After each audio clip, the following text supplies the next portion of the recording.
Looks like our panel's set, ready to go. All right, very good. So with that, and I also did want to thank today's sponsors very much for your tremendous support. Full day sponsors of both Blue Origin and the Boeing Company. Thank you to both of them. And also sponsoring this session is Teledyne Braun Engineering. So we appreciate all of your support of this event. With that, I will turn it over to Kurt Spuds Vogel, Director of Space Architectures from NASA. Kurt, take it away. Thanks, Jim. Okay, well, good morning, everyone. We've just heard from the program and project managers for specific programs dealing with Artemis. But what we thought we'd do is widen the aperture a bit, talk bigger picture, a higher level, and even more forward-looking. We want to unpack NASA's strategy for human space exploration and talk about what it means for each of the mission directors now and in the future. Recall that our Moon to Mars strategy is guided by a robust systems engineering process and 5 interrelated principles, methodological principles of being objective-based, architecting from the right, constancy of purpose, unity of purpose, and enhanced communication and engagement.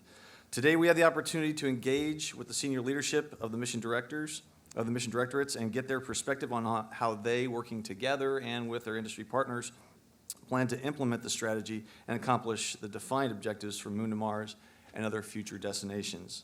So we're graced, honored, and privileged that the associate administrators for all 4 mission directorates could join us today for this brief discussion. Ken Bowersox, the mission director for space operations, Prasanth Desai, the acting associate administrator for Space Technologies Mission Directorate, Nikki Fox for the Science Mission Directorate, and Jim Free for the Exploration Systems Development Mission Directorate. Let's welcome them all, please.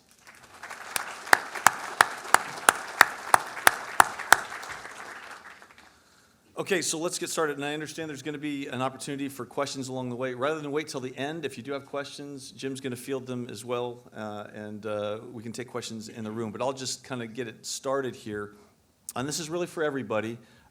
How is the new Moon to Mars strategy manifesting within your mission directorates? Has it been a difficult transition or fairly seamless? And how would you characterize the mood about being able to maintain political resilience from one administration to the next going forward? Want to start at the end? Jim, you want to start with you? Sure. So for us, it manifests in a couple different ways. I guess first is we have the architecture team that works with the other mission directorates, and I think that has helped create interfaces that really work to develop the entire architecture for the agency. I think it's manifesting in that we're actually doing things in the architecture and the objectives process that are driving back into our near-term missions, which that connectivity, I think, helps the team feel like it's not just a mission by mission. We're actually seeing how it all fits together. And honestly, I have the opportunity to go out and talk a lot. I have a much better appreciation for the science that we're going to do and that we need to do to be viable. And to me, that knits it all together. So for me, it's manifesting itself probably in a sense of team and unity that I've never seen in the agency before. Thanks, Jim. Nikki, he mentioned science, so would you like to go next? Yeah, it means I owe him $20 now because he said Absolutely. science. But 30? Oh, wow. So I mean, for us, it wasn't even a pivot, it wasn't even a change, it was just, being sort of absorbed into this Moon to Mars architecture. It's science that we do all the time. We study those 2 particular bodies pretty well. We've studied the moon for a long time, and obviously we're, really focused on Mars. So I think it was really great to be involved from the very beginning, as the sort of the science enabling exploration, the exploration enabling science is such a really powerful combination. We have missions that are already ready to start supporting it with our Viper rover launching as part of the CLIPS program, as part of our commercial lunar payload services program. We have Lunar Trailblazer, that's actually a ride share with CLIPS, both of those kind of looking for volatiles, looking for water, directly supporting the Moon to Mars. And then with Mars, it's actually, it hit me the other day that with all the rovers and all of the spacecraft and everything that we have studying Mars, we actually know more about Mars today than we did about the Moon when we landed on it with Apollo. So, I think just this, all of the things that we are doing in science just really supporting exploration. And so it was just a perfect way to make sure our science was represented. Thanks, Nikki. Any thoughts from Braun or Sachs? So I think it's worked pretty well for us in the technology area. What it's really helped, I think, is to provide that overarching connectivity to all the architectures and mission sets that the agency's looking to look over for the longer term. And the phasing of, from our perspective, how those technology investments feed into all those missions. And so from that overarching perspective, there is a great framework to work through. One of the aspects that prior to having that, we've, worked, stovepipe's probably not the right word, but working with each mission directorates about what their priorities are and needs are. But this framework overall lays that all out. And in years past, it was coming almost to our investment approach was more of a destination agnostic approach about we need some core technologies regardless of where you're going. And so we knew there was low-hanging fruit that we had to do. So from that perspective early on, that made it easier for us to just kind of go after that backbone type technologies we needed no matter where we go. But as we go forward, once that low-hanging fruit is kind of addressed, the next layer of technologies that we need to invest in, this framework allows us to really do that much more strategically and integrate it with the larger picture. And so from that perspective, it really puts a good strategic guidance for how to think about that strategic nature of the phased investments that we need to do. Great, thanks. Sachs? The last couple years, there's been a lot of organizational change in human spaceflight. We used to be one directorate, Human Exploration and Operations. We split into two, Exploration Systems and Space Operations. We've been really busy with the process of handling that split. At the same time, we're trying to organize our programs and accomplish things in low Earth orbit and further out. But what I like about the framework is it sets objectives for each of the directorates and helps us understand how we should work together. But what I think I like the most about where we are right now, aside from the potential going forward of all the great things we can do, is the way that teams are working together. There's a genuine support amongst all the mission directorates for the mission. And identifying the mission that we're supporting, I think, has really helped with that.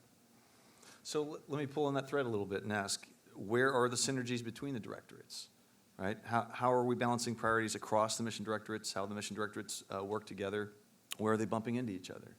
Why don't we start with you, Braun?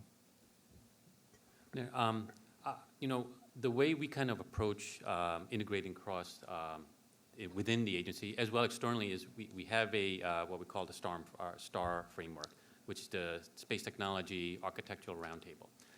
And through that is the conversations between all the internal stakeholders, STMD, Space Tech. We don't do our own missions. We're here to enable the robotic science missions as well as human spaceflight going into the future. And so we're really looking to them for what those are and what their needs are in terms of how we go about investing.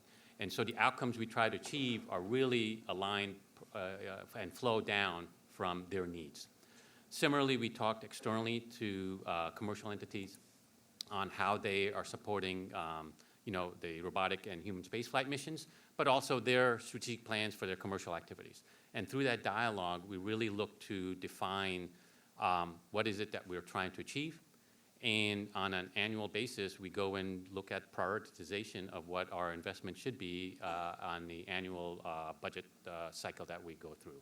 And that prioritization goes right with having both the Science Mission Directorate as well as the Human Spaceflight activities, helping us define what those investments should be and the timing of them investments, right? The way we kind of always look at things is failure-wise, there's two ways to fail. One is acceptable, one is not from a technology perspective. We tried something hard, it didn't quite work out. Okay, we learned a lot, we're doing that. But then we tried something, it worked flawlessly, exceeded our requirements, but then it never got adopted.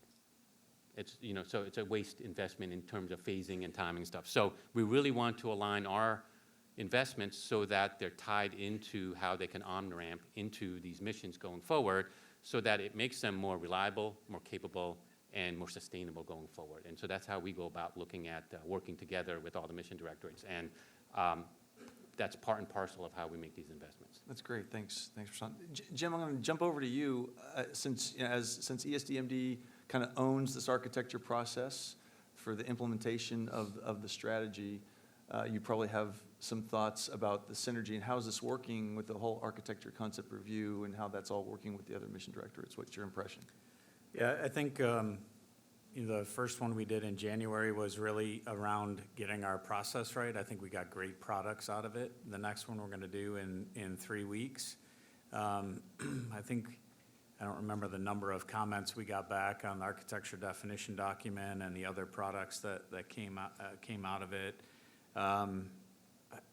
I think we'll see the proof is in the pudding when we get there, because I think we learned from the first process. We spent a lot of time discussing science at the first review, a lot more time than I expected, but I think it was a discussion that needed to happen, because I don't think there was the synergy that we needed, and I don't like necessarily using that word, because we also didn't have the synergy even with our program sitting there, the folks you saw on the previous panel, sitting with our architecture folks saying, oh, that's how you want to use the hardware I'm building. There was even some of those discussions going on. I don't know if the program manager's still in the room to throw something at me here, but so I think the evolution of it is very good, that we're talking as an agency, we're talking and getting everybody on the same page, and honestly, the other big step was we took it to Executive Council to get the approval of the agency. That said, I think that puts more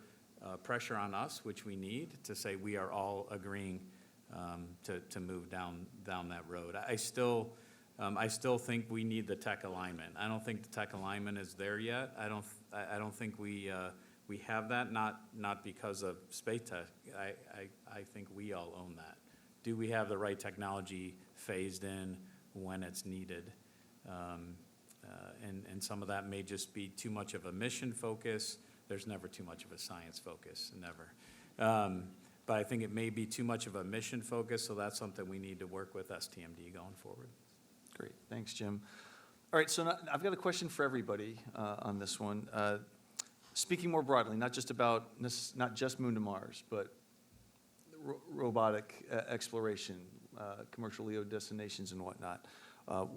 What do each of you see as the biggest challenges, the biggest current challenges? Funding, timeline, technology gaps, outside influences, et cetera. And for that, I'll actually start with Nikki. Budget. Budget, funding, certainly funding. We really want to go get samples from Mars, where it's too expensive right now for the funding that we have. So we're looking at a lot of different architectures.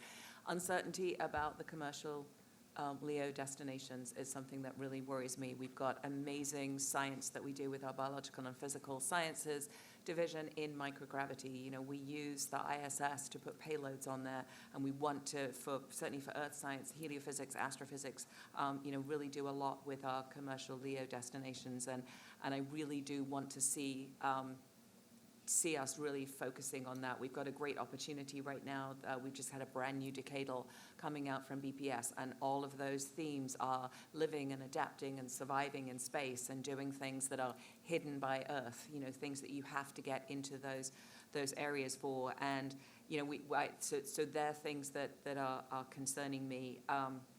Just moving forward, how are we going to we need to do these transitions. We know we need to do these transitions, but there's a lot of uncertainty in that kind of handshake. We all love the ISS, and we all know how to use it, and we know how to interface with it. And so moving forward, how are we going to really embrace the commercial sort of takeover of some of the things that have traditionally been NASA-owned? Copy that. SOX, since commercial LEO destinations was mentioned, let's turn to you. What do you see as some of the First biggest thing I want to do challenges? is agree with Nikki. She said it as budget. I would say, the possibility of getting into sort of a scarcity mindset in our community, where we don't have enough to do every program that we want, and so we start attacking each other. We've built tremendous support for what we're doing in all the mission directorates over the last few years, and when we get into this, time of scarcity, we can do damage to that support that we've built. I think the framework that's laid out really helps us as we're trying to make decisions, but as we go through the process of making those decisions, it could be pretty painful. And I think as a community, we have to remember that that all of us are important, and that we have to figure out how we maintain that base of support rather than going after each other. So that's number one. Talking about the transformation in low Earth orbit, I think there's a danger there of pitting ISS against future platforms, right? We're still trying to figure out how to do that transition, and it's important for us all to see that as what we're doing in low Earth orbit. Think less about the platform, what we're doing, and then setting up the mechanisms so that we can have a seamless transition to whatever comes after ISS, or ISS if it stays up there longer, right? I mean, with the resources that we've got, we may have to change the pacing of our transition. We may not have a choice. We would really like to hold the pace that we're planning for right now. But we're going to have to work together as a team to figure out how to make that transition smoothly. Raj? So, Yeah. I'll add, so yeah, absolutely budget, we certainly can invest, double our budget and still have more things on the table that we could invest even further on that. So budget certainly is one aspect there. There is what in years past wasn't there, is a vibrant space sector, economy now that wasn't there before. So how do we play within NASA and with them externally to make that happen, right? And so it's certainly a orchestration that has to occur. And how do we make that? So there's certainly a challenge with that, but it's also an opportunity, right? There is certainly, given the plethora of companies that are out there doing all these things and partnering to make that happen from their strategic plans and their commercial activities versus what NASA's interested in. And so as we go forward with lunar exploration, we're trying to make it a sustainable lunar exploration. And so how do we work with everyone in this room, basically, to make that a reality? While in years past, NASA was really the sole entity that was working towards that, but that's not any longer the case. And as a result, we will have to work together and figure out how to work together, since this is still all new for all of us, internal as well as external. So you'd probably to see make it that happen. as a challenge and an opportunity, Yeah, like you said, absolutely, right? yeah. Absolutely. I was going to get to opportunities as well. Jim? I definitely want to reiterate that the team side of stuff, we should be able to tell each other's story about what each mission directorate's doing. I have a little different perspective on budget's obviously a challenge. It's always going to be a challenge. We're always going to have to fight for budget. This year's really bad, and I think this really affects Nikki probably, and Ken probably the worst up here. Not knowing whatever budget level that is, but thus far it seemed to be affecting them the most. It's always going to be a challenge. It's how we talk about it and how we sell it. Do we want to lead and say we definitely have an exploration program, or do we want to fight and say I want to fight for the funding? To Ken's point earlier, I want to fight for the funding for my program. But we could fight for a program for SLS, and Orion gets cut, what are we going to launch? We could fight for Orion, SLS gets cut, how are we going to launch Orion?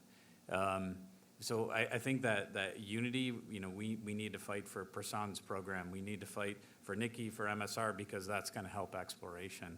Those are the kind of discussions we need to be having, and all of you that can advocate to our stakeholders, our stakeholders have to decide, do they want an exploration program or not? Instead of just letting it limp along. Now, if we do get cut further back, what we have with the objectives, what we have the architectures, we can still hold it together, which we haven't had before. But honestly, we have to decide, do we really want an exploration program or not? And that's not just human exploration, that's not just low Earth, that's robotic, it's tech development, it's all of it. Thanks, Jim. Great answer. And so there's a theme there. Resources matter, and it translates to schedule, or like Jim said, whether we do it at all. So let me flip it around. Prasan actually spoke to it a little bit. That now, instead of just the challenges, let's be more optimistic. What are the opportunities, right? And Prasan, you want to pick up where a little bit more, scratch that a little bit more about how your vision of how to take advantage of these opportunities that you see. Yeah, absolutely. The aspects that we are trying to do is foster these partnerships with our industrial partners, as well as other government agencies as well, that have some equities in the areas that we're working. And so we're, Joseph mentioned earlier, this Draco project that we had, where it's a, equal partnership between us and DARPA to try to improve the propulsion systems to make them more efficient and more capable going forward. That is how I think going forward we're going to have to do a lot of that, right? We're partnering with a lot of you in this room with our tipping points, right? You guys have your strategic plans. There is a Venn diagram between what we're looking to do and what you are all looking to do, and that's why they have been very successful on tune of leveraging $500 million of external dollars that the agency has been able to do that and move forward with all the objectives we want, right? And so it's an opportunity, right? There is, I think, even a greater interest in it, from that perspective, from talking to all these vendors on an ongoing basis and you all, you guys want to move faster than I think we're able to at times. And so we're certainly to look at how we can adjust internally of how we can do some of these things in a process way to make this even more advantageous to everybody from moving forward. There is, I think, a shared vision between not only NASA and the external community, and the Moon to Mars framework helps that actually crystallize it more.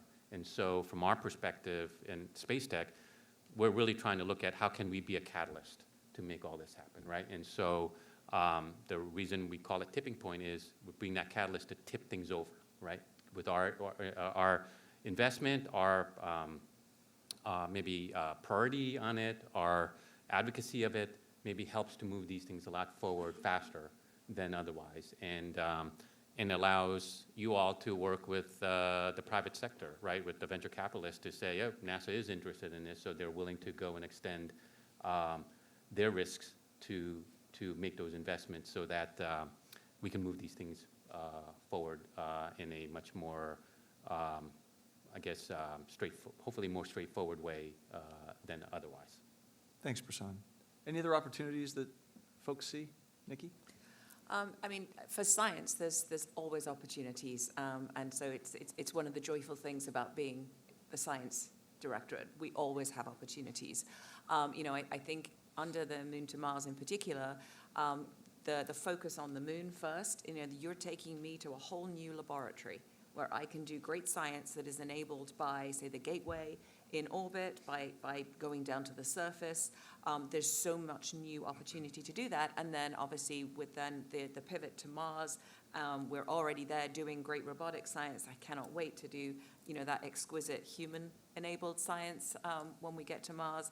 But I also think the opportunities for the partnership with the commercial, I think we've already had incredible success with our CLIPS program, even though we haven't launched one yet, because we have all these new commercial partners that are in the space business with us, which was not possible before that.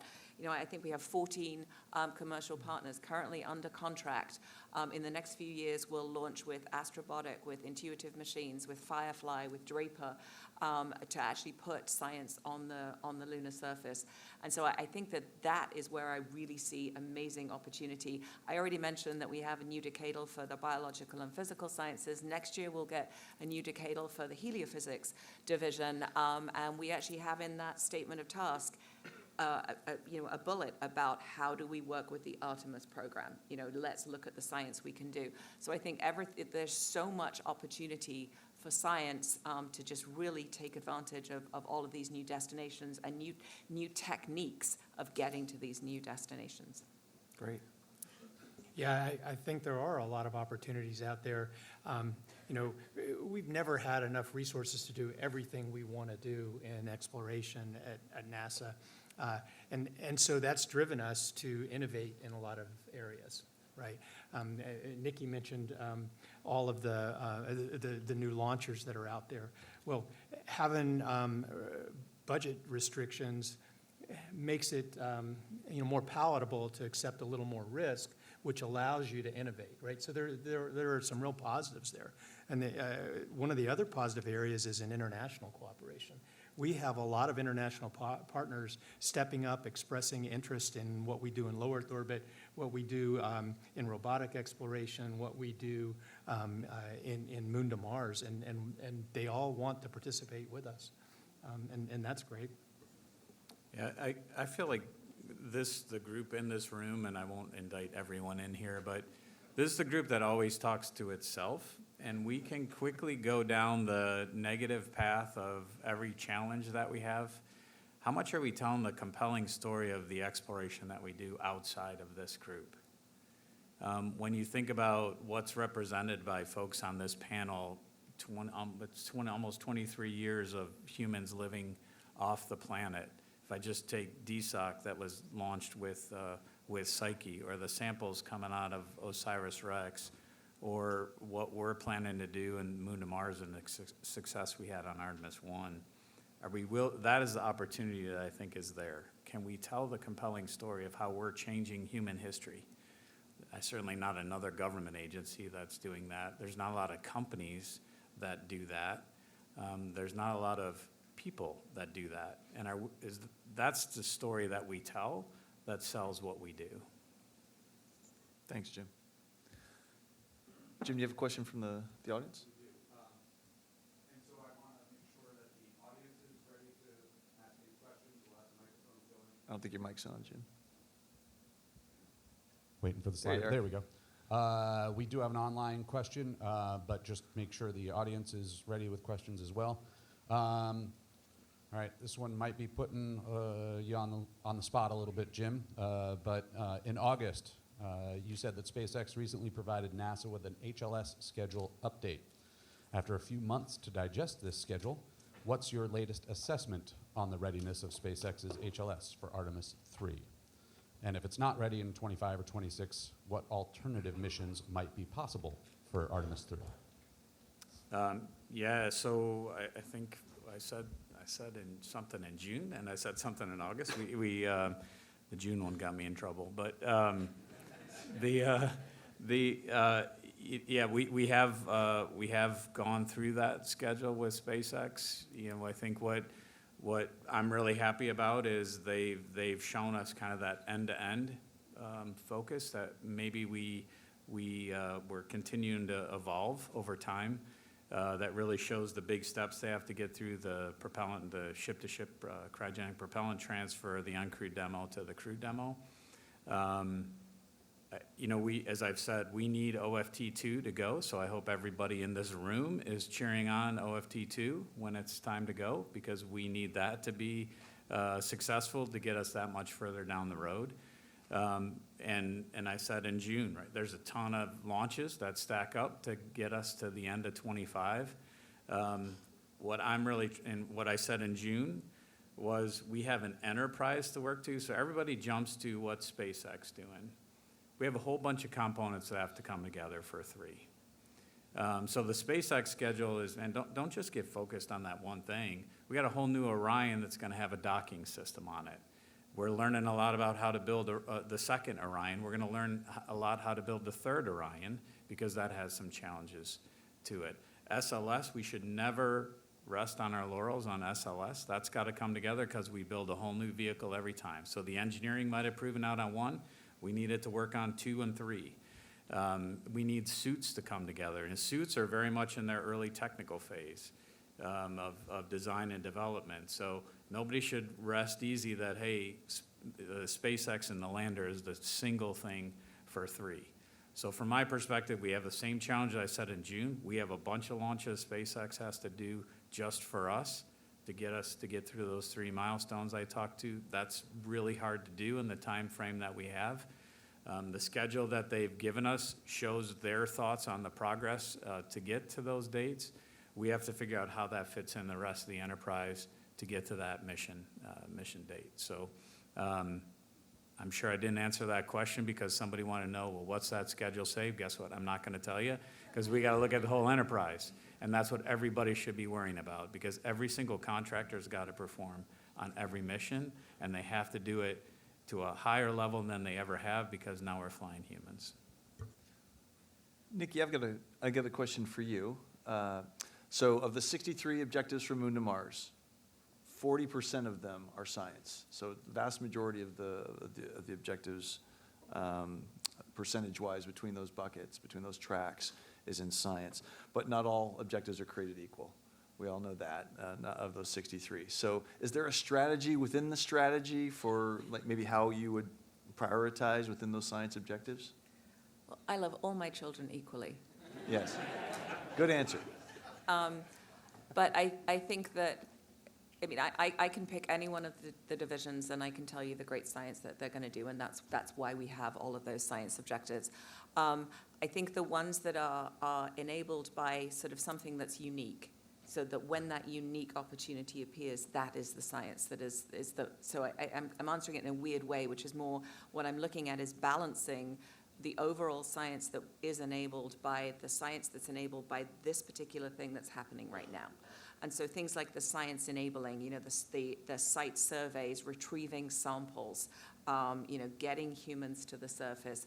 You know, we've already done the call for the geology team for the moon. You know, what's the geology we want to do when we're there? We're putting out a call for the tools for the Artemis 3 astronauts. You know, what are those really unique things that can only be achieved in these particular opportunities? We'll always take advantage of any opportunity, whether it's flying CubeSats, you know, sharing a launch and flying CubeSats, whether it's putting things on the gateway that enable space weather, but there are other ways we can do space weather.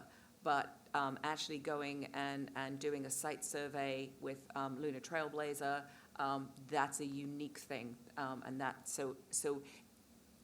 All of the science is extremely important. That's why it's in the document. But for me, I'm going to be looking at which one of these are unique to the current opportunity, and that's the one that will be prioritized at that time. Absolutely. And I'd just point out for the audience as well is that they're in an appendix of that strategy document, Appendix C shows that mapping from the decadal process into those objectives. Mm-hmm.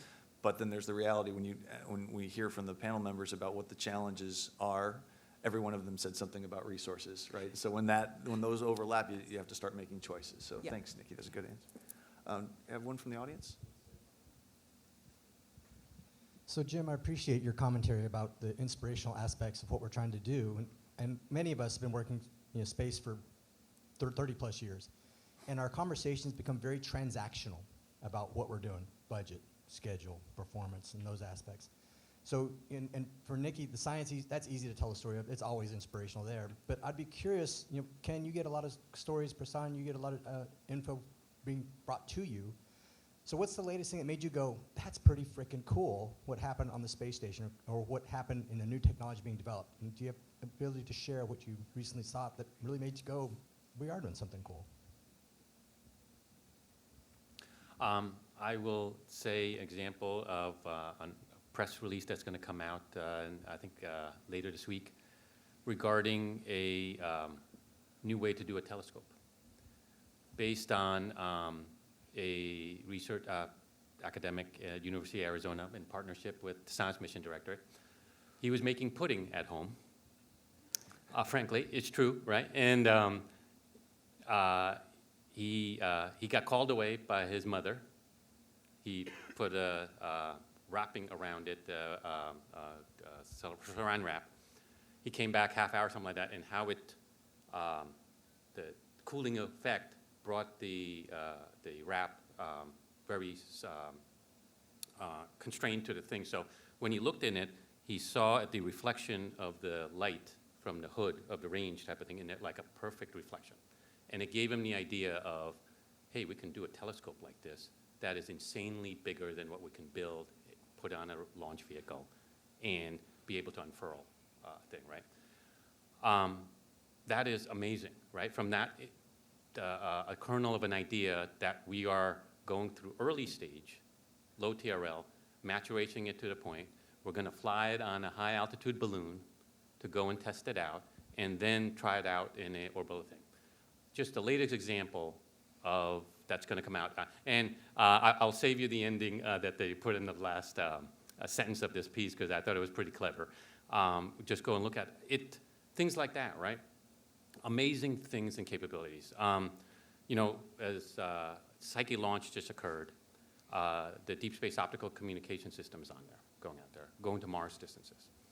And I remember, as you said, we've been all here in 30 years, the type of thing. So when I worked Spirit and Opportunity, the limits at that time when on landing was we didn't really understand what the landing looked like, because we didn't have a capability to do it.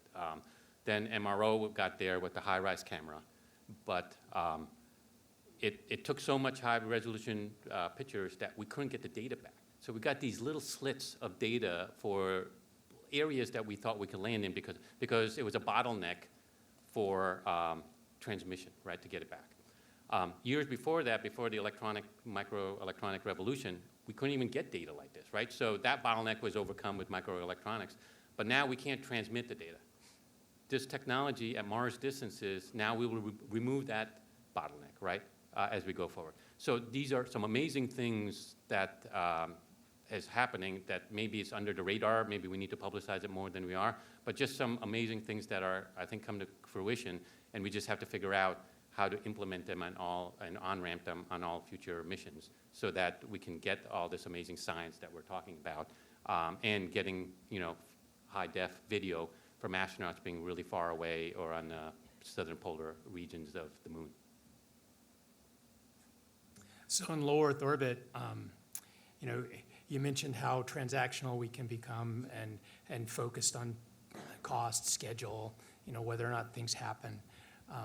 But if you step back and get perspective, it's amazing what we've done in low Earth orbit. I mean, we built something up there that is as complicated as any Mars ship is going to be, right? Probably more complicated. And we did it with the resources that we had, right? And we showed that it's possible. As technology develops, I think we'll find that we do it again before we go to Mars, right? But we've shown that it's possible. We've had people up there just about 23 years continuously, without a break. There's been somebody living in space for about 23 years now. To me, that's amazing. But even more amazing is that we've done it in an international partnership, all right, with Russians, Canadians, Japanese, people from all over Europe, and other partners that are expanding all around the world. And despite all the things that pull us apart on the surface of the Earth, we're able to work together in low Earth orbit because of the way space exploration unites us. To me, that's inspirational.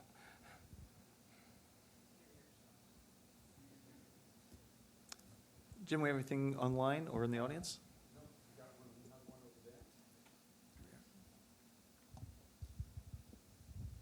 Thanks to all y'all for being here today and talking with us. Y'all have talked about delivering a shared message, carrying each other's messages forward, and telling each other's stories, and telling a shared story of mission success for the entire enterprise here. You're having to have that message pass through several layers of decision-making, including a process in Congress which is inherently constituent-based. So where do you see opportunities to enhance and continue to deliver that message of each other's, success is my success and so forth. I mean, I don't know, maybe I'm not understanding the question, but for me, it's every time we talk to our congressional stakeholders, it should be about what we're doing as an agency. I have a call this afternoon to talk with folks about a particular program, but I won't lose the opportunity to say why that program is important to Nikki, and how, try not to give away the reason why we're having the call, but how the work that that SOX and SOMD is doing is making easier the issue that we're having in particular. So it's how we weave that together every time we talk to our stakeholders, and that's congressional and OMB, right? We have to tell our story to OMB, because that's actually, I don't know, maybe the harder to get through, because they have a different set of priorities than maybe even the stakeholders in than the stakeholders in Congress. So I think it's every opportunity we have, and today it's a half-hour phone call for me. So to me, I have to work both of those in. So it's every time we talk, it should be about that in some form or another. Yeah, I agree. It's every time, and it isn't just talking to our stakeholders. It's actually talking to people in this room who are going to go away and carry the message. And I think looking for those ways to show how everything kind of touches across the agency. And so I'm going to unashamedly pick one of my favorite things right now, which is tissue chips. So tissue chips come from SMD, and they're flying basically, human organs on little chips going up to space. They will eventually enable us to do targeted medicine for exploration, so that astronauts will carry their very own, sort of targeted medicine that works for their body. It is enabled by work that's done in microgravity on the International Space Station. And because you may know that tissues act, cells act in space much more like they do in the body, and not like they do in a lab on Earth. And so it's really critical that we do that, but we could not have done it without the partnership with STMD. And so just sitting here, here's something that is completely involving all four of our directorates in order to benefit the agency. And I think looking for those stories, so when we talked about Psyche last week, talking about DSOC and how important and how enabling that was for exploration and for, so it's looking for the ways that it's how we tell the story, that everything we do is moving the agency forward. I'd like to underscore that what's interesting about this is that there, and maybe a bumper sticker way to answer that is, there are not four different stories that are told. There are a piece of it that's owned by each one, but they're all pointing at the same thing. And that's what those 5 principles are all about. That's what that was all, it was to drive toward that fourth principle of unity of effort. That is why they can do that, is because while they have their own part of the story, each one ultimately takes their part of the story, but they can all point to the same destination in mind. Anything else? I was going to just maybe add while we get the next question up.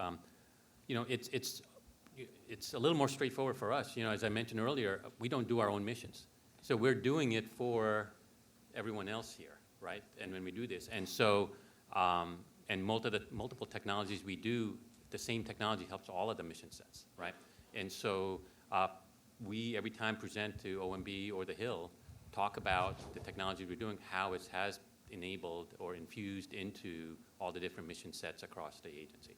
And so that story in itself is how we show that integration of the aspects of it. And one example I'll just give is the terrain relative navigation that helped Perseverance land in Jesuit Crater. It is helping not only the clipped landers for the lunar surface landings there that we're working with, and a number of people here for potentially human HLS system to be able to land there, and more safely and stuff. So it is so we try to always weave that story about how the technologies enable all the different aspects, because that's part of why we're here. We're not really here to toot our own horn. It is enabling the architectures and mission sets that the agency has, as well as many of the commercial strategies you guys have to enable those. Jimmy had one? Hello. There he is. Hello. Hi.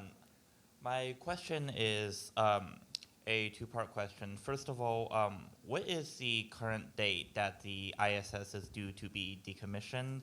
And the second part of my question is, does commercial destination in low Earth orbit, do you think commercial destination in low Earth orbit can facilitate the same type of international collaboration in research and development as it was facilitated by the International Space Station program? So, yeah, our current transition plan shows us deorbiting ISS sometime after 2030 and transitioning to commercial platforms.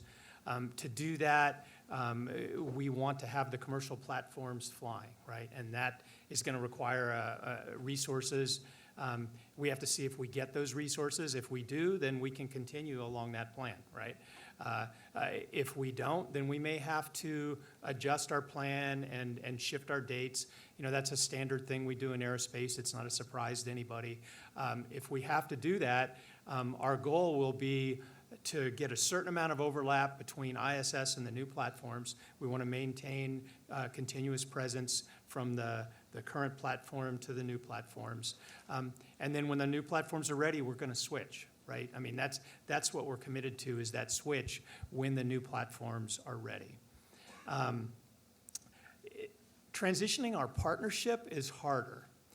You know, the way we partnered on ISS with our international partners is that we would contribute different pieces, different elements to the station, and then we got proportional benefits back in the form of flight opportunities or payload opportunities. With the commercial model, number one, the international partners aren't exactly sure which provider to go to partner with yet, because we have probably more partners that we're working with than we may eventually end up with platforms on orbit. So they're trying to figure out which groups to partner with. But I think on the science area, that's going to be more straightforward. We'll be able to find ways to partner in science, whether it's with a international research institute of some sort, similar to the way maybe they work the CERN or our observatories. There's a lot of different approaches, and we haven't found exactly the right one yet. But that's what we're looking for, and I think it's one of the key elements to making the transition work. So over the next year or two, we're trying to put some definition into that transition, a lot more detail in the transition plan, and the international cooperation efforts will be a big part of that. And just to sort of follow on from that, since you dropped science in, I actually think that we are working extremely closely already with ESA and with JAXA about how we will do the science and how we'll do the cooperation.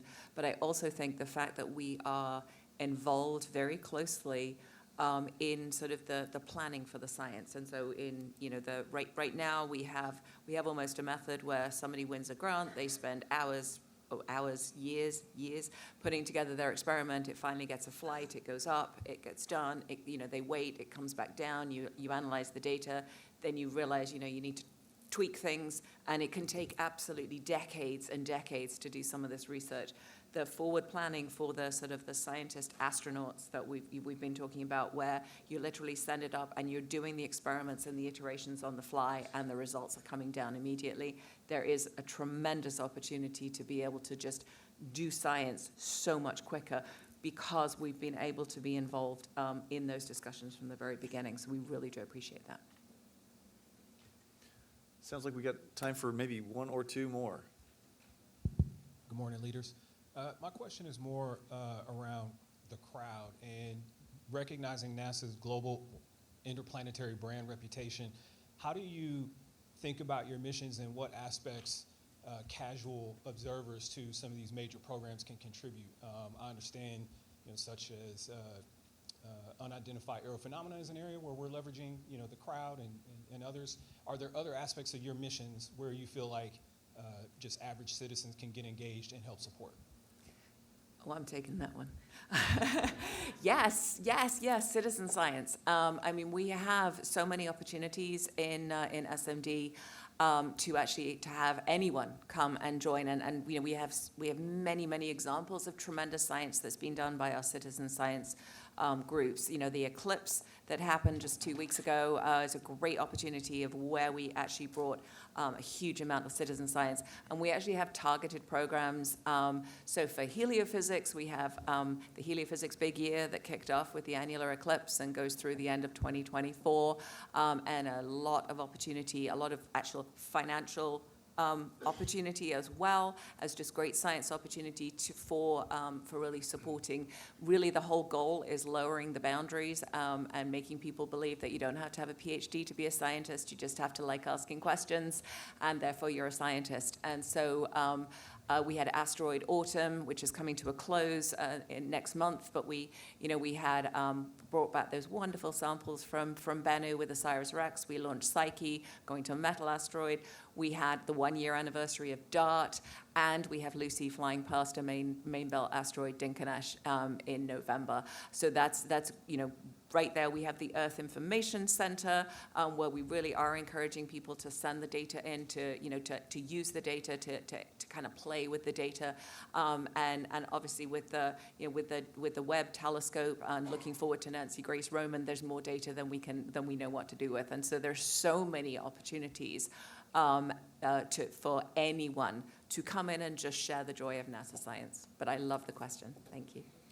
Yeah, I'd just add on, we publish architecture definition document. We talk about our technology gaps. That's a place where we're saying that there's gaps. How can people with ideas help there? It's not necessarily about, we're saying, here's an element we have to have. It's, we use one, we don't have cargo return from the moon.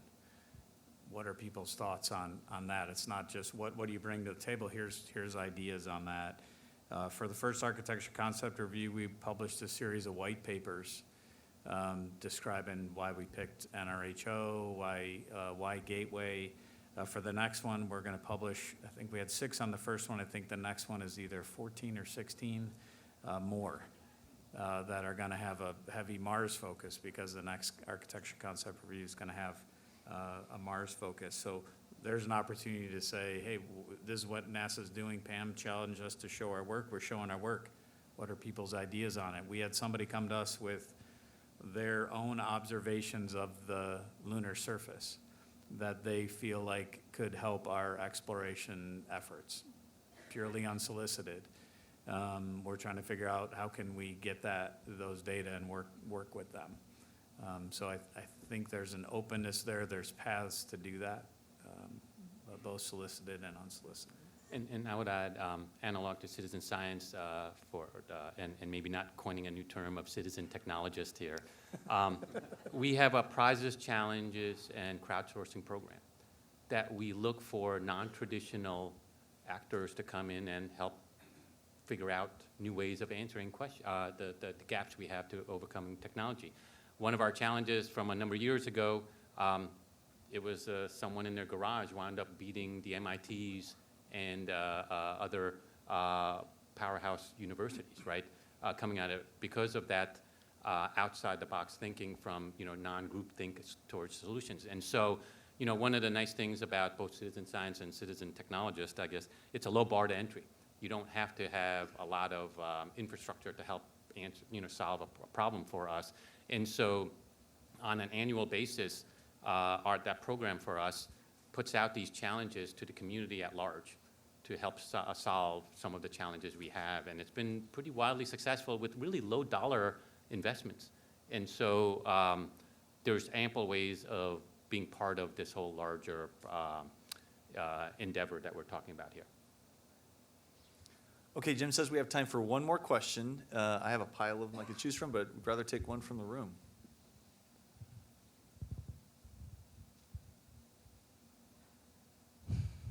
Hello. So I know this is kind of related to the ISS question earlier. So I know with the budget concerns and the aging hardware on the ISS, there is a bit of a risk that when we retire the ISS, we don't have a commercial space alternative ready for that.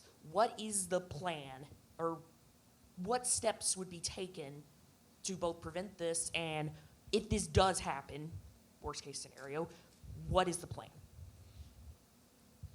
So I think what you're asking is, what if we have to bring ISS down before the commercial platforms are ready? Yes. Yeah, well, first of all, I think there's a low likelihood of that. I mean, ISS is doing pretty well. At least technically, there's a low likelihood.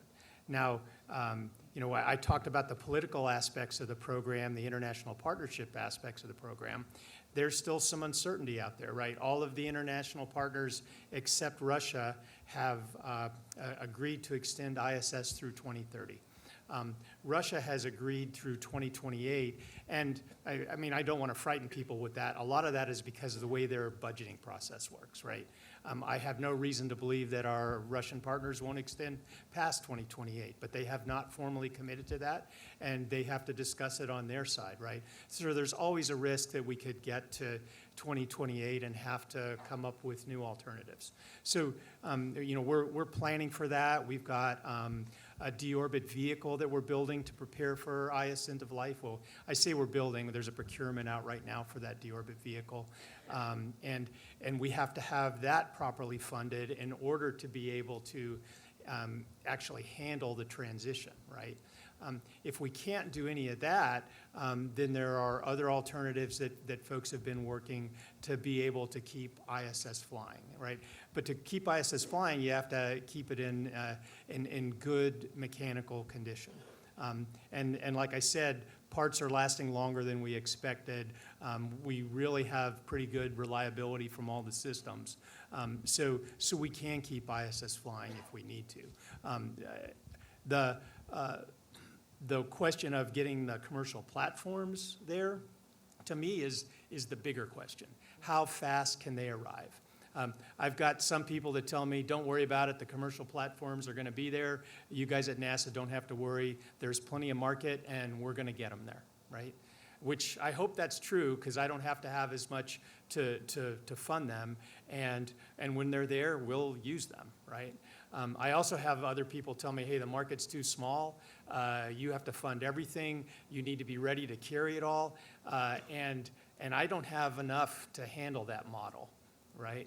And so part of what we're going to find is how big is the market?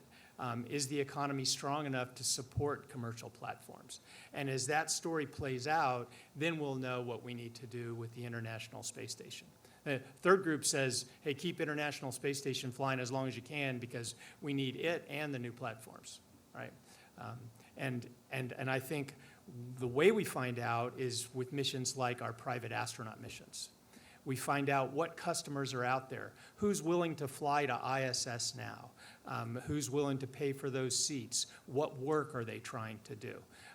And as we gather that information, it will inform our understanding of what the pacing needs to be for the transition. Okay, so on behalf of the whole panel, Ron, Jim, and Joseph, and all our sponsors, thanks for having us here today. And on behalf of the audience, I'd like to thank the august panel here for assembling here and giving us a real opportunity to hear from all of you. Thank you very much.